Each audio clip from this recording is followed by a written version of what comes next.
Lila, ooh, me me ma, mo, copper, coffee pot, hello everyone. Sorry, big we were black just doing bug. our vocal warm-ups here. You see, my guest on this 5 minutes with is none other than Lauren Sergy. She is a communications expert and a speaker on communication. So we were just doing our vocal warm-ups here. Lauren, I want to talk to you about what is a communication culture. What do you mean by that phrase? Okay.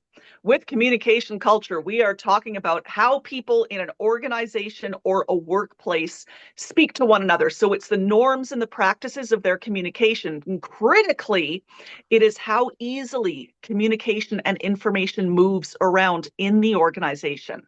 So whether it's a culture of high trust or of low trust, of open communication or of closed communication. It's how people talk. How people talk. And I'm sure It's you how agree with people me. talk at work. How people talk at work.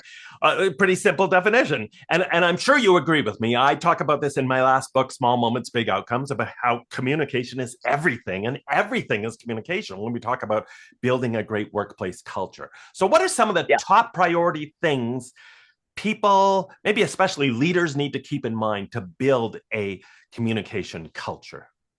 Okay. Top priority thing is that the responsibility rests with the leaders.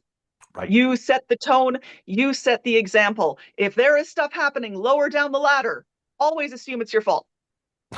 Because the people higher up the ladder are the ones with all the power. Communication and information, the access to that and the ability to direct it is a result of power. So people who are communicating up the ladder are always taking a higher risk. So for leaders, you want to create an environment that's safe.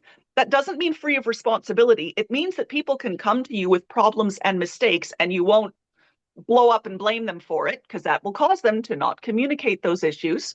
You want to be predictable in your communication.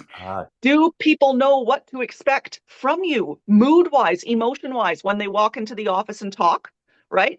Because Steve Jobs' tantrums might have made great stories, but it makes for a terrible communication culture and a culture of accountability. Do people communicate properly when they need to the person that they're supposed to be communicating with? That's the tone that leaders need to set. I love that idea of predictability because I think we've all Yep. worked in a workplace where it's like, is it okay to go and see Bob like this morning? Like, what's Bob's What's mood Bob this gonna morning? do? Right? Yeah, What yeah, what uh, happened with him and his wife last night? yeah. Right? Like, Did it yeah. come here? So Lauren, you talked about building a culture of safety. What are some ways that we can do that to make it safe for people to speak up? Because this is a huge issue. Oh, it's a really big issue. The big thing when I'm talking about safety is that people will not feel like their jobs will be in jeopardy if they bring bad news to the leaders. So, when you create a culture of safety, a really good practice is to separate the person from the problem. And the way that you do that in communication is you use lots of neutral pronoun free language. So, instead of saying you did this, they did that, you say, this is the problem. Here's what we need to do to fix that problem. And you talk about the problem, the thing that happened. Don't attach it to people, because then they don't feel like they're being personally attacked. Doesn't mean there isn't accountability and responsibility. It just means you're good about separating people from problems. Right. And I think we have to remember, just even like you say, just even the use of a pronoun can make a difference. A single word can make a Yep. difference. There's a Yeah. difference between saying to somebody, you're wrong, versus, I think that is wrong. Right. Yeah. Bob screwed up the media interview. The media interview didn't go as hoped.